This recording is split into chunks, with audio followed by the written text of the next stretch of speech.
asalaamaaleykum internetu Sénégal tey ñu dalal fii Aïssatou Diop Fall Aïssatou nga nuyu suñu internet yi. maa ngi nuyu waa internetu Sénégal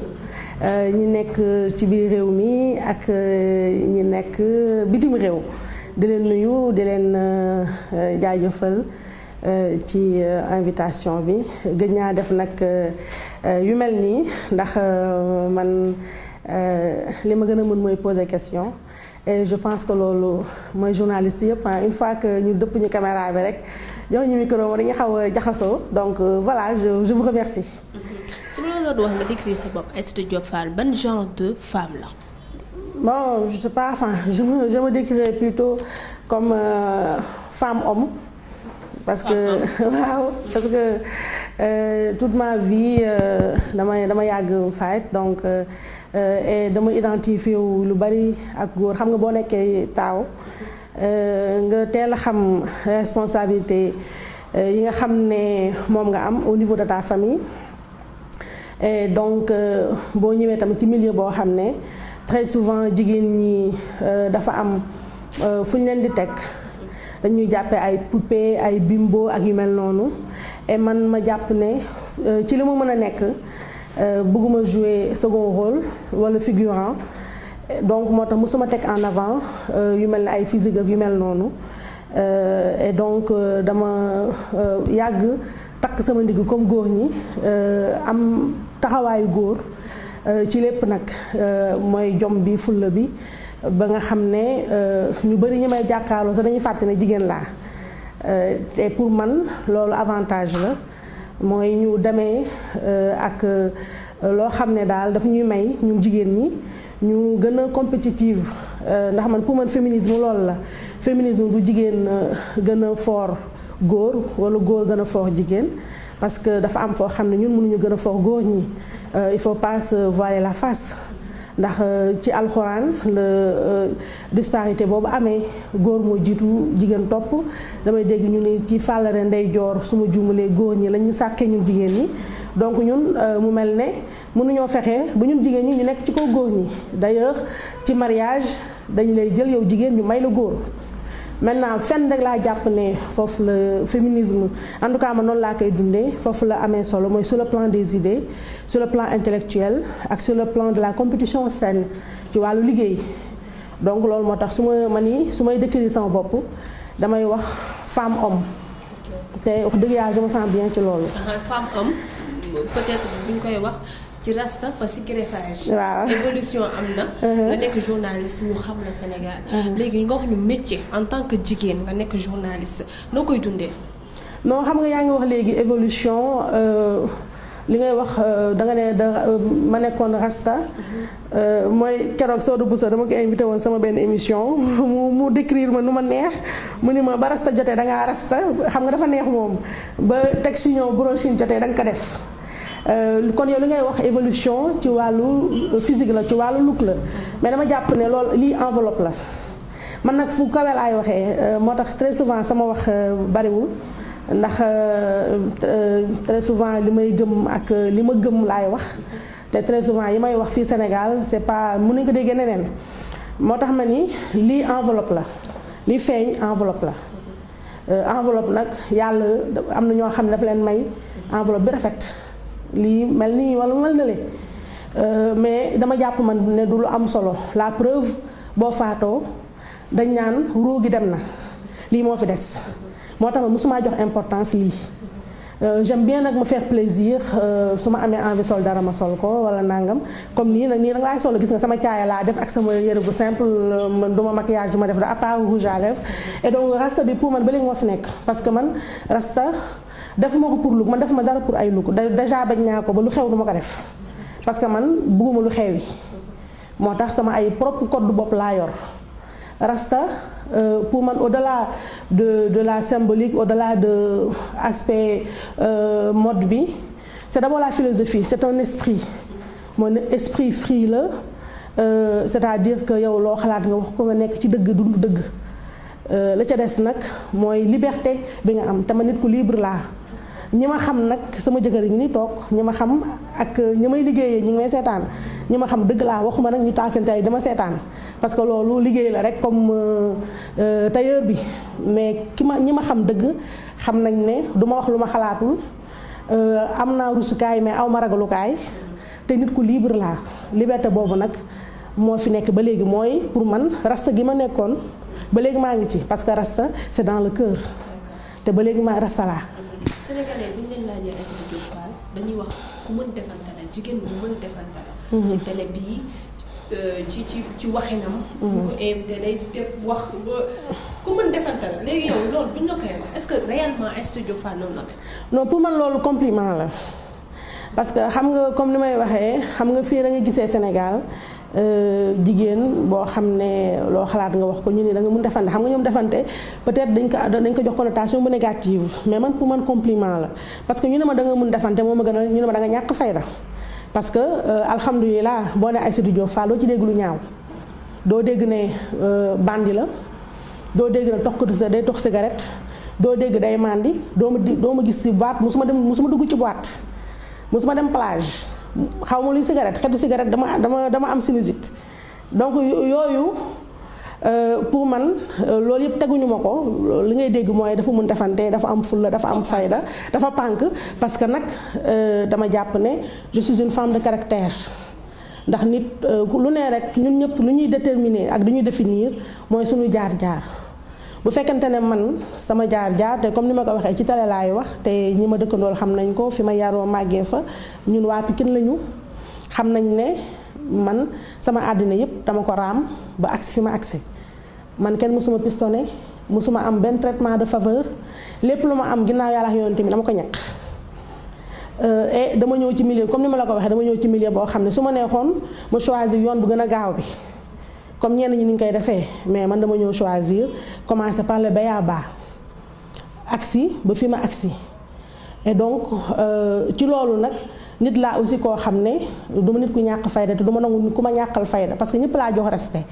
am na ñoo xam ne sama naqaree deret dañ koy dégg mosuñu ko dund parce que sekkuñu ko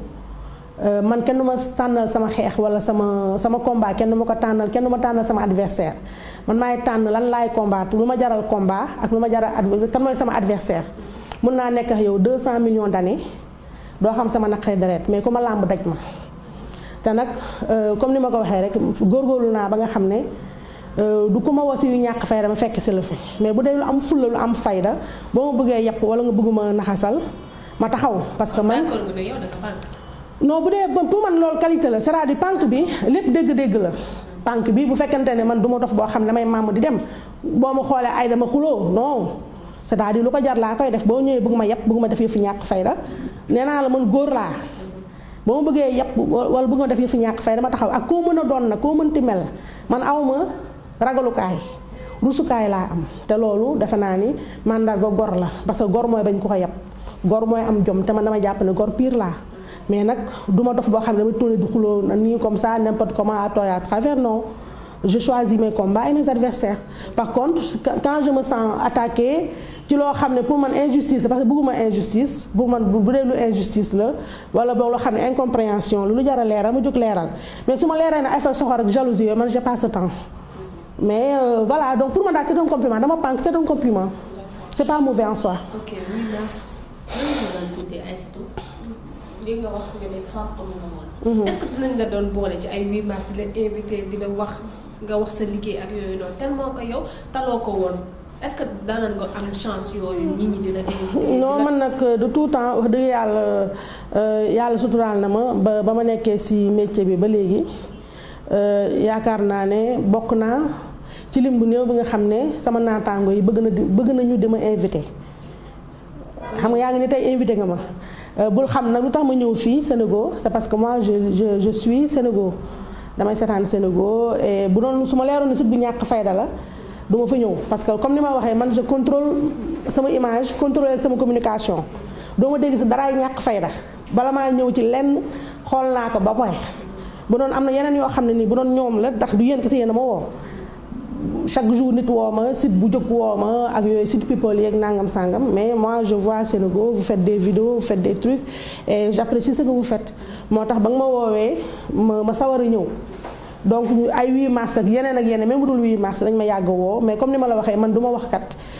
ndax dama jàpp ne li may def ñi ko war a juger mooy les téléspectateurs le public en quelque sorte et que man du maay star bi mooy d'abord le médium qui m'emploie et encore ñi may invité mais man je suis pas très à l'aise ci exercice yu mel nii parce que comme ni ma la waxee rek man xam nga lu ma neex laay wax mën naa wax loo xam tajaange la après sama jëkkër wala sama rakk yi sunu waa kër yi dal sama kaw donc moo tax sawaruma trop ci exercice ay 8 mars yàgg nañu ma invité ba léegi nii j'ai eu beaucoup de demandes d'interview mais yow rek laa nangul ak benn télé te lu tax ma nangul ci yow mais comme ni ma la ko wax télé boobu aussi ci liñ ma woo lu am fulla la ma ñëw mais du ma dem du wax n'importe comment parce que man dama jàpp ne métier bi ma nekk yàlla moo dogal ma am ci tur te dama jàpp ne tur boobu lu ma mérité la parce que liggéey naa ko fi mais dama jàpp ne du loo xam ne lu ma sàkku la donc soxlawuma chaque jour ma dem taxaw ci média yi di wax du ma artiste boo xam ne day wut lu mu jaay man jaayu ma dara duma ay waykat wala fecckat wala je sais pas politicien buy wut public buy wut électorat man je fais juste un travail à la fin du mois je suis payée donc c'est pas moi qui suis censée être devant les caméras pour répondre à des questions donc loolu moo tax je suis très mal à l'aise ci wuyu ci yu mel nii moo tax chaque fois rek boo ma déggee boo seetloo sama interview gëj naa ko def te su ma koy def dafa fekk ma am lu ma war a wax ma wax ko mais du ma koy wër di waxaanu non duma façon boobu. nga nekk journaliste bokk nga ci journaliste yu gën a mag fi Sénégal sa émission dinañ ko suivre nan ngay dundee jigéen journalisme nga am ñoo jiite jigéen ak góor nan nga koy dundee en tant que femme. waaw c'est pas facile ça n'a jamais été facile parce que j'avoue que niveau de responsabilité yàlla moo dogal ba fu mu mës a jaar ñi may liggéeyal ñu jox ma sama cër. foo mu sa jaar yépp kilifa laa fay doon ci wàllu administration te dinaa bokk ci lim te loolu sax la ak sas dinaa bokk ci lim mu néew journal jigéen ñoo xam dañuy toog ci table bu ñuy jëlee décision et donc ki ma ko njëkk a jox mandarga boobu muy Sidi Lamine Niass ba may responsabiliser j'avais 20 ans te ma ñëw tombé ñoo xam ne sama ay moromu papa lañu sama ay moromu yaay ma jiite leen jiitewuma leen parce que ñoom dañu ñàkk fayda wala xamuñu dara wala nang mais ndogalu yàlla la. Et man ma yàgg doxee nag comme ni ma la waxee moi j'ai l'impression d'avoir 100 ans parce que dans ma tête j'ai tellement vécu de choses et voilà ak acquérir benn somme d'expérience boo xam ne pour man sama Algérie sax ma koy fàtte parce que moo tax ñëpp doom laa lay noonu woowee parce que pour man mère laa et donc Sidy Lamine nag je sais quelqu'un boo xam ne fu ma taxaw dama koy remercier parce que man du ma sëq jëf bu ma moo ma ñëkk a wóolu jox ma ay responsabilités jàngal ma aussi nu ñuy manager ma jàng ko aussi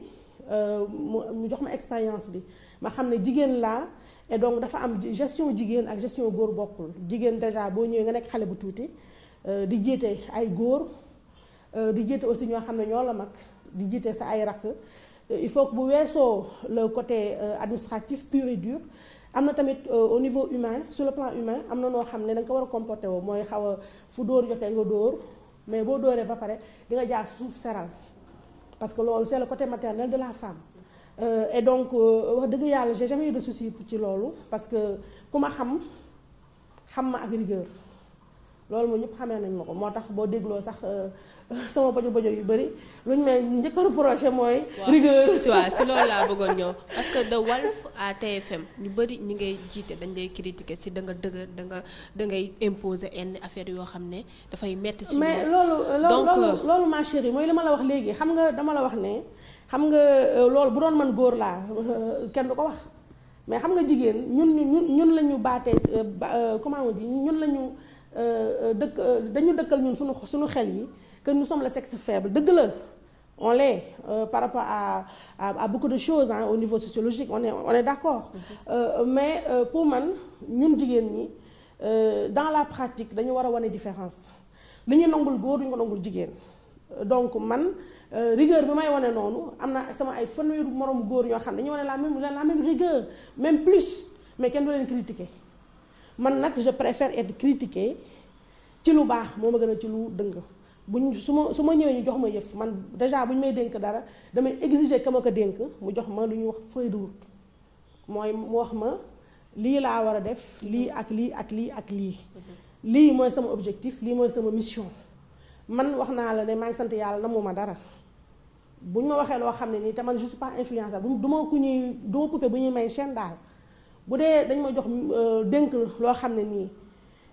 attanuma ko je parle sous le contrôle de ñi ma nekkal bu ñu ma waxee bu ñu ma joxee loo xam ne nii attanuma ko dama naa leen carrément jërëjëf ci confiance bi mais lii mënuma ko ma bàyyi mais su ma demee ma nangu parce que man dama bañ defet moom bugguma ko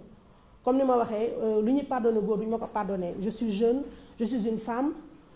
di jiite ay góor ay kilifa comme man donc j'estime que je n'ai pas droit à l'erreur bu góor di def benn man dans ma tête je dois faire 100 ba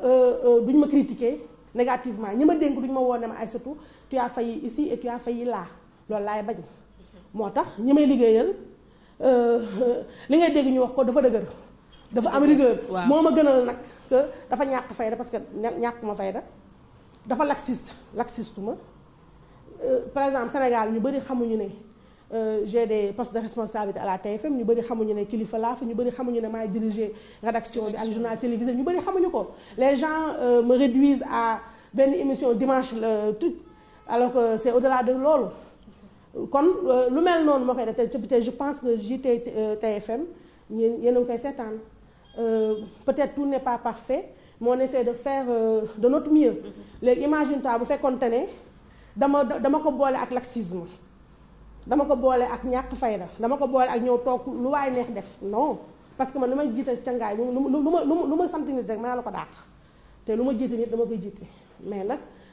Sénégal moo toll foo xam ne looy def lu ne rek foog mu ànd ak rigueur nag laa am ba mu bari. est-ce que nag waaw bari boobu noonu est-ce que loolu tamit baax na ci sa gestion. mais oui parce que xam nga su baaxul woon.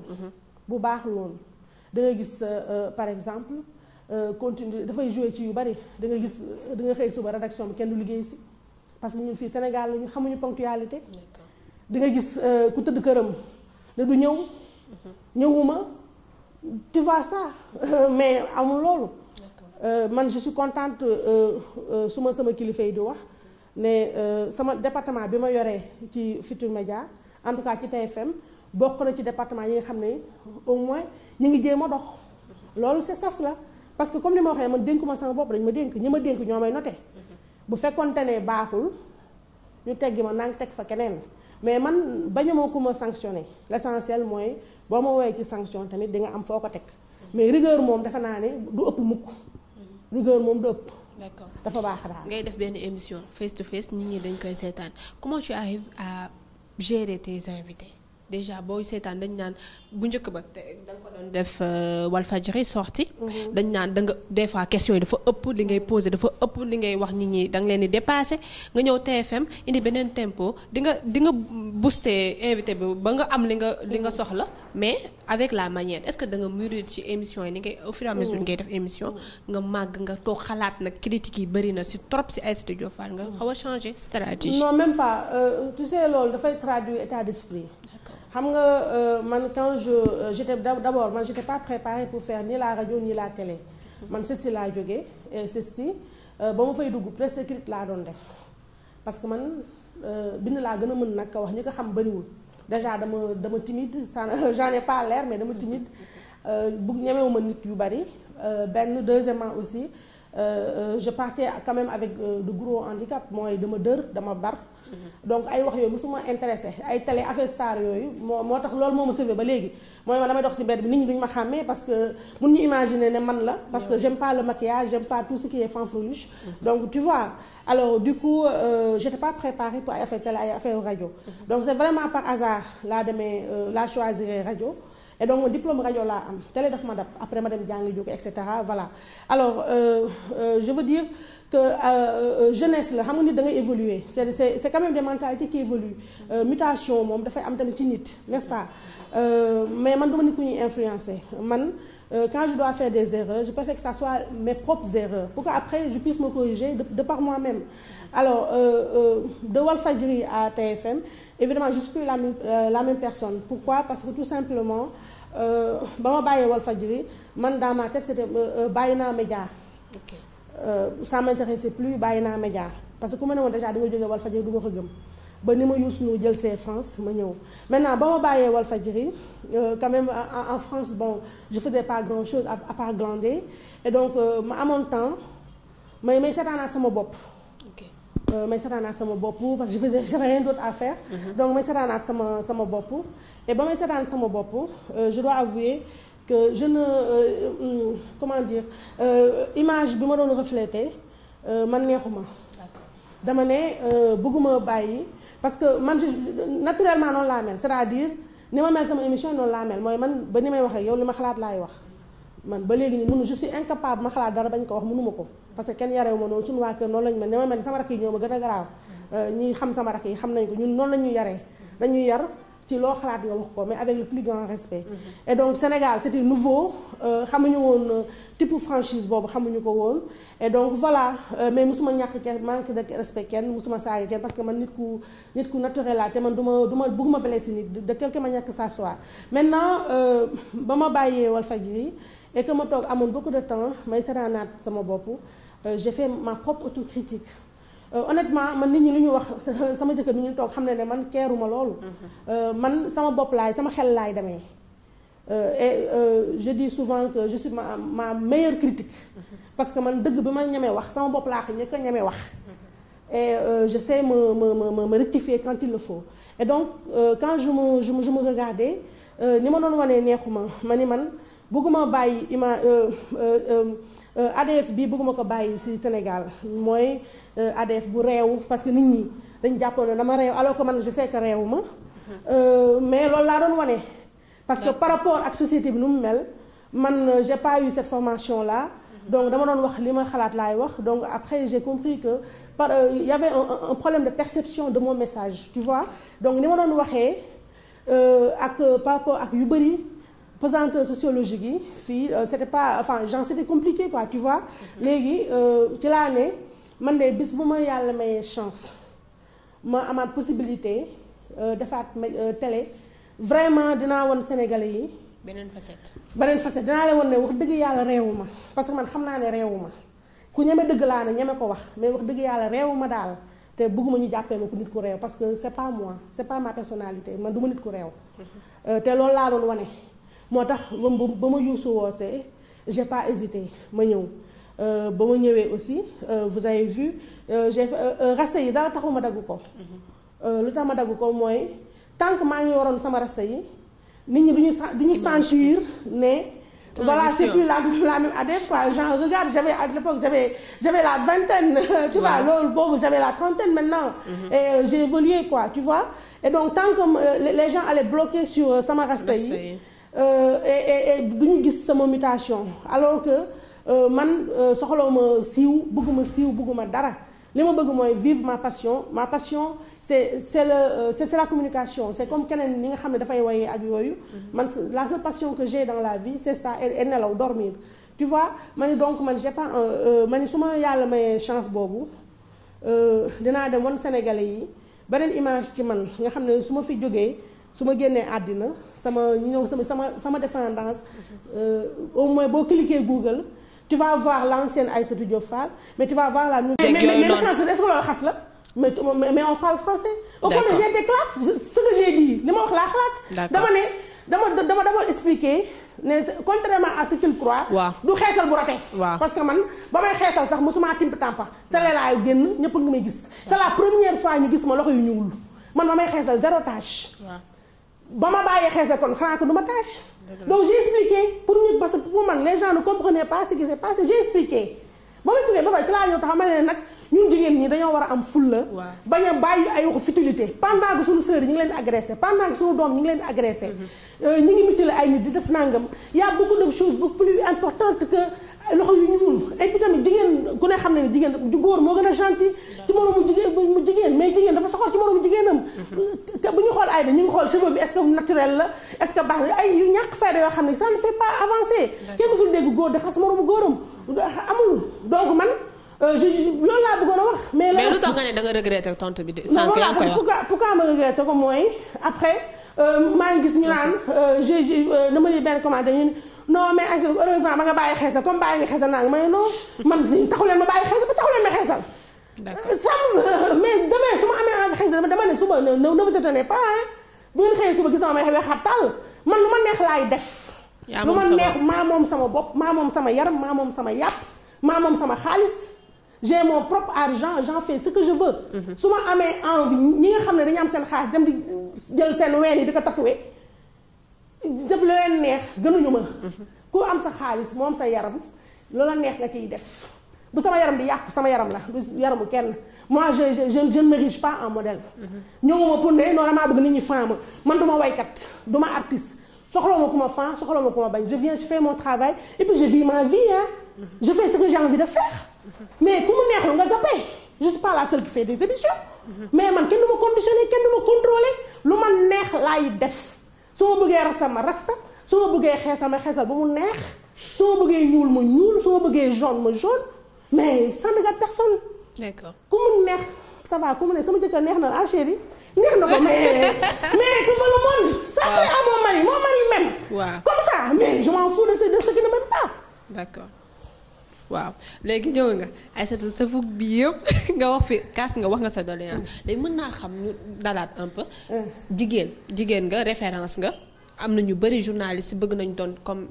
comme yow. léegi tey su ma doonoon laaj kan mooy sa référence si jigéen ñi journalisme wala sa à part sa yaay xam naa sànq loolu bokk mais à part sa yaay femme leader boo xam ne yow di nga ko xool nga gis ci sa bopp. Bon j'en avais une. boo xam ne mais j'ai pas envie de wax ko parce que après ça va pas être gentil mais elle m'a un peu déçue parce que c'était une dame boo xam ne je pense que cette dame là moo tax sama dugg man ci presse parce que man ba ma nekkee xale ñëpp dañu mën a woowee yaa ma télé fauteuil bu nekk ci kanamu télé bi fa laa doon toog man ba léegi nii sax je sors pas tu vois léegi nag donc moom dama ko doon seetaan et j'avais envie de faire comme elle xam nga. Après j'ai suivi le même cursus qu'elle université CESTI et cetera ba après ma dem ba nekk li ma nekkoon Walfadjri après un jour mosuma am na occasion ma rencontré ko après un jour ñu am occasion mbëkkante ci benn conférence boo xam ne CEDEAO moo ko organisé woon CEDEAO dafa créé woon CCDG su ma juumalee benn structure boo xam ne dafay réfléchir si les femmes leaders et c'est les jeunes femmes leaders donc man ñu invité woon ma parce que j'étais à l'époque la plus jeune femme responsable enfin directrice de médias et tout ça et donc ñu invité woon pour un peu que je parle de moi et de mon expérience et donc ma am occasion pour la première fois ma gisante ak femme boobu et donc je suis allée naturellement xam nga man je fais pas trop de calcul et donc je suis allée naturellement vers elle ma ne ko ay yow kii mais elle m'a accueilli froidement xam nga fu gel yooyu froidement après je me suis rendu compte que elle était comme ça avec tout le monde parce que foofu après ma dégg maire yi di wax yooyu donc ça m'a refroidi tu vois alors que man avant bu ngeen xoolaat sama interview yu yàgg yi je parlais d'elle tu vois et donc ba ma ko gisee noonu et que ma rendre compte que ni la personne moi que je voyais à travers la télé et qui vraiment qui m'avait donné cette envie-là de faire le même métier qu'elle nekkatee dans la vraie vie était pas super sympa moo tax j'aime pas trop honnêtement da si métier bi il y a énormément de femmes que j'admire que j'apprécie même bu dul rek journalisme am na ay jigéen yoo xam ne je les adore mais honnêtement j'aime plus toog di citer ay nit parce que après daf mënoon nuroog leneen moo tax je préfère citer ki nga xam ne moo nekk sama modèle sama vrai modèle et toute ma vie je la porte dans mon cœur parce que moom mooy déterminer li ma doon muy sama yaay boobu mooy modèle bu sûr bi xam nga mais le reste là voilà c'est compliqué. D'accord nga am jëkkër mu am benn dal bu ñu gisaat ci yow. Mis à part soo bëggee wax sa fulla da nga koy wax. nit ñi dégg nga am jëkkër nga ñu gisaat beneen Aïssatou bees wax nga dëgg. yu sañ ngay def di takk sa yu baax. changer fashion. doxin fashion. waaw léegi loolu changement bi monsieur ban apport la ci am. mais xanaa gis sama coof bi ma yor gisoo ko nii lii ñu ko am bëriwul xam nga. tu vois et donc sama xarit la en plus moom ma am chance j'ai mon contraire mooy man ni ma ëppalee man xam nga dama ëppal ma am ku dal ku tey koo xam ne bëgg na ma ba ma yëg ne bëgg na ma et mu accepté ma comme ni ma mel avec mes délires mes folies et tout ça mes défauts et puis mu déteindre si man parce que xam nga nit boo ko bëggee comme ñun ay jigéen lañu te ñun dañuy bëggante donc man ma bëgg sama jëkkër je cherche à lui faire plaisir tu vois et donc may jéem a lu ma xalaat ne su ma ko defee du ko neex ma bàyyi ko moom it aussi su ma gisee may def yenn erreur ak yooyu mu yedd ma bàyyi lii bàyyi naa ngi donc xam nga au fur et à mesure quoi progressivement après man finalement mu déteindre si man et puis xam nga ñun suñu jëkkër mooy suñu sang comprendre nga man j'ai la chance mon mari et mon meilleur ami ñëpp xam nañ ko ku ma gis ko ak man ku ko gis moom gis ma on est tout le temps ensemble et mu nekk nit ku baax aussi yàlla nakkal ma vraiment laaf cat dama ne ma wax ci moom parce que waaw mais foog nga wax cat laay bañ daal xam nga dangay bañ xale yi catuma daal loolu laay bañ léegi yow dangay bañ lëy responsabilité bi nga am yëpp yaa ngi gérer fii di gérer fii nan ngay def ba gérer sa kër tamit laaj ko TFM il faut le demander gis nga Birane Ndour moom su ma gisee may dem dama naan xanaa yaa ay et puis je précise que ñaareel laa. ok tu vois donc dafa ma naan xanaa yaa ay ma ne ko waaw man c'est ma priorité mon mari est ma priorité c'est réellement ma priorité bu soxlaa Youssou Ndour soxla Youssou Ndour mooy xaar. su ma ayee sama ñaari fan yooyu dama koy matal ba mu mat ci ay waawam laay nekk maay chauffeur am maa koy dawalal maa koy lijjanti ay affaire am maay jaamam. maay mindaanam maay xaritam. kon yow daal da ngay toppatoo sa jëkkër carrément non man damay jaamam laa. je suis l'esclave de mon mari. xam nga ma la wax si àddina amul lu ko gën. moo ma gënal lépp. nee naa la man nañ ma dàq TFM honnêtement voilà l'essentiel mooy que je sois avec mon mari je suis heureuse. su ma liggéeyulee maa ngi ci moom su ma waree liggéey mu soxla ma. man leen may leen mu tuuti ba sama jëkkër pare soo paree lu mu ko dugg di ma delluwaat ci liggéey ba mais c'est ma priorité awma beneen objectif bëgguma nekk leneen lu dul madame Niang waaw moo ma gënal ñëpp moo ma gënal lépp ci àddina et donc je me dis que ñun jigéen bu ne dangay ñaan yàlla am jëkkër boo xam ne moom nga bëgg mu bëgg la te comme ni ma la wax xam nga du ma kii jigéen lañu daal duñu ay machine duñu ay aussi ay je sais pas on n'est pas des machines daal nous sommes des êtres ñu am deret ak yooyu mooy dëggal mais sama jëkkër daal c'est vraiment c'est ma vie daal donc j'ai pas lépp lu ma def loo xam ne neexu ko ma bàyyi ko bu ko neexee ça va ku mu neexul voilà tu sax d'accord ñu jeexalee fii nag nga xool caméra bi. ban caméra xool bii nii. jigéen ñi ban message nga leen di lancer ci 8 mars bi. ci 8 mars bi. lan moo la gën a metti du la gën a neex Sénégal jigéen ñi ban comportement. jigéen ñi daal nañu gën a gëm seen bopp. d'accord nañu gën a gëm seen bopp fi ñuy xaar nañ ko moytu nañu bàyyi di waxante nañu élever débat bi dafa war a dib ñu wax yu am fulla yu am fayda man su may xool ay grande dame comme ay Ndioro Ndiaye su may xool ay Maître Aïssata Tall Sall su may xool ñu bëri je veux pas la di lim su may lim dinaa fi yàgg ñoo xam ne leneen tey jii dañuy jéem a góorgóorlu ba am les mêmes responsabilités que góor ñi ñu bàyyi di wax ay waxu chiffon ça ne fait pas avancer nous sommes pas des poupées encore moins des bimbos nous sommes des êtres dotés de raison comme les mecs donc nañu fexe ba góorgóorlu ba yëkkati niveau bi nañu bàyyi di bañante suñu biir di xasante suñu biir tu vois donc képp koo xam ne mën nga jàppale sa sœur ci dara nga jàppale ko tu vois man mi nga xam ne góor laa xam nga man nee naa mode dafa yàgg ci man donc man ku ma xas si mode tu perds ton temps honnêtement tu vois man je vis pas pour nekk di lijjanti maquillage bi ak lii ñoo war a ànd ak yooyu man pour man je fais mon émission comme tailleur bi ni mu daggee ñaw tu vois ku mu neex nga xool ku mu naqari nga dem mais ñun jigéen ñi dañu war a jàppalante koo gis ne mën nga tane sa morom fii nga baaxee ko nañu généreuse et puis surtout nañu fexe ba jàngiwaat encore nañu fexe ba bu ñuy joxe ay responsabilités ñu am fulla man très souvent daf may metti ñun jigéen ñi bu ñu nangoo yenn yi nekk suñu handicap mooy bu ñu nangoo suñu doom yi nekk suñu handicap ci liggéey ba day tax ba patron yi du ñu wóolu ba dénk ñu responsabilité bu ñu nangoo suñu jëkkër yi nekk suñu handicap du yoon parce que dañuy taw suñu patron du ñu wóolu jox ay responsabilité alors que góor ñi ñun ak ñoom ñoo bokk doom yi mais góor c'est vrai am nañu suñu ay heures d'allaitement mais ñu ñoo war a arranger wu ba nga xam ne lu jëkkër moom nga jox ko lu kër ga moom nga jox ko lu liggéey ba moom nga jox ko ba nga xam ne ki lay jox liggéey dina la wóolu ba jox la ay responsabilités parce que pour man bu ñuy liggéey c'est pour accéder à des postes de responsabilité te loolu pour nga am ko il faut que tu saches te rendre disponible mais dans la dignité bañ a aussi nangu di yàqal suñu bopp di gasal suñu bopp ay kamb yoo xam ne dañ lay xool mais teg la ne y a des gens par exemple yoo xam ne pour moi qui vont mourir d'éternels reporters parce que tout simplement ñoom ñoo nangu nekk stade boobu mais bu fekkente ne da nga ñëw di liggéey fenn comme moi à l'époque Walfadjri